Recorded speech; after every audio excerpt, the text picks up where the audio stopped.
আমাদের আরো 3টা দাবি আছে।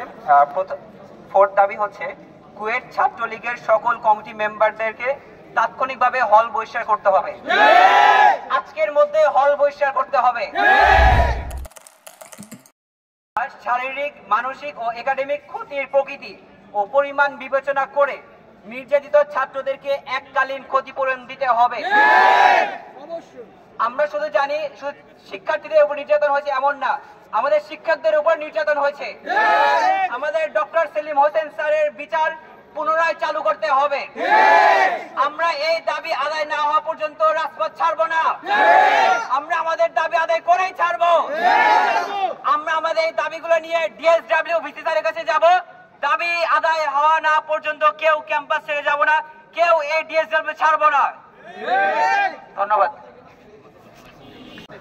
আমরা এখানে শুনবো। আর এখানে আমাদের এই বিশ্ববিদ্যালয়ে যত ছাত্র আছে তারা হচ্ছে অনেকটা ফিল্টার করে এখানে আসে। ফিল্টার করে বলতে একটা কম্পিটিটিভ এক্সাম দিয়ে তারপরে হচ্ছে বেস্ট স্টুডেন্টগুলো আমাদের এই ইউনিভার্সিটিতে আসে। এখান থেকে তারা যখন পাস করে বের হয়ে যায় তারপরে তারা বড় বড় যেটা প্রতিষ্ঠান যেটা আছে সেখানে তারা চাকরিতে ঢুকে অথবা নিজস্ব যেটা তার প্রতিষ্ঠান আছে সেগুলো নিয়ে কমপ্লিট হয় নাই, তাদের ক্লিয়ারেন্স ক্যান্সেল চাই। যারা অলরেডি বিদেশে পড়তে গেছে আমরা চাই তাদেরকে নেগেটিভ হচ্ছে রিভিউ দিয়ে তাদের হচ্ছে বিশ্ববিদ্যালয় প্রশাসন থেকে তাদের কাছে রিভিউ দেওয়া হোক, যেন তাদের বাইরের দেশে যারা যেখানে পড়তে গেছে সেখান থেকে তাদের ছাত্রত্ব বাতিল হয়।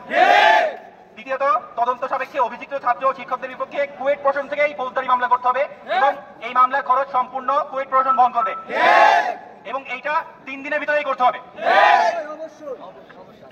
আসসালামু আলাইকুম। আমি এইটার সাথে আরো একটা জিনিস বলতে চাই। এখানে যারা ছাত্র বৈষম্য বিরোধী ছাত্র আন্দোলনের নেতৃবৃন্দ বা যারা জড়িত আছে, যেসব শিক্ষার্থীবৃন্দ, আসলে 5 তারিখ পর্যন্ত যে বিভিন্ন হত্যাকাণ্ড হয়েছে, এই হত্যাকাণ্ডের শিক্ষক ছাত্র জনতা যারা মারা গেছে, আমি তাদের বিদেহী আত্মার শান্তি কামনা করি এবং সেই সাথে এখনো বোধশক্তি এতটাই কমে গিয়েছে যে তারা যে আমাকে টর্চার করতে সেই বোধশক্তি আমার কাজ করতেছে না। তারা আমাকে যত জিজ্ঞাসাবাদি করতে আর আমি তখন কোনো হচ্ছে প্রশ্নের উত্তর দিতাম না। আমি নির্মম ভাবে শুধু মার খেয়ে যাচ্ছি আর চুপচাপ বসে আছি। সেখানে আমার ল্যাপটপ নিয়ে আসে, আমাকে যখন আসরের পরই ধরা হয়, ধরার পরে হচ্ছে আমার ল্যাপটপ নিয়ে যাওয়া হয়। ল্যাপটপ নিয়ে নেওয়ার পরে আমার হাত থেকে আমার ফোনও নিয়ে নেওয়া হয়। আমার ল্যাপটপ কিংবা ফোনে কখনোই আমার কোনো পাসওয়ার্ড সেট করা ছিল না। ওরা বলতে থাকে যে হচ্ছে আমার ল্যাপটপে হচ্ছে রিকভারি ফাইল হচ্ছে ফুল হয়ে থাকে। আমার রিকভারি মেন্টাল ট্রমার মধ্যে দিয়ে যাচ্ছে।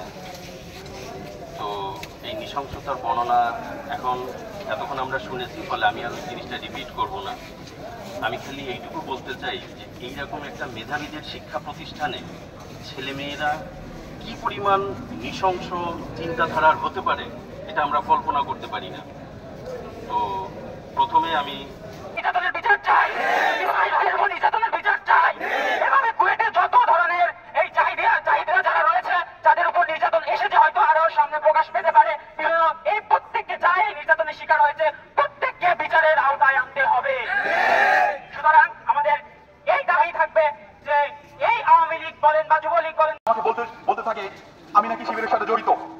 এখানে আমার জুনিয়র, আমার ব্যাচমেট, আমার সিনিয়র যারা ছিল তারা সবাই জানতো আমি কেমন ছিলাম বা শিবির করতাম কিনা।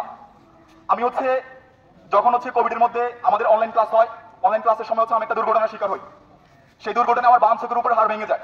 হাড় ভেঙে যাওয়ার পর আগে থেকে আমার ফটোফোবিয়ার সমস্যা ছিল, যে সমস্যাগুলো আরো গুরুতর আকার ধারণ করে। এই সমস্যাগুলোর জন্য হচ্ছে আমি আমার একাডেমিক লাইফে ফোকাস করতে পারি নাই কোভিডের মধ্যে, যার জন্য হচ্ছে আমার ফার্স্ট ইয়ার হচ্ছে একাডেমিক রেজাল্ট খুবই খারাপ হয়।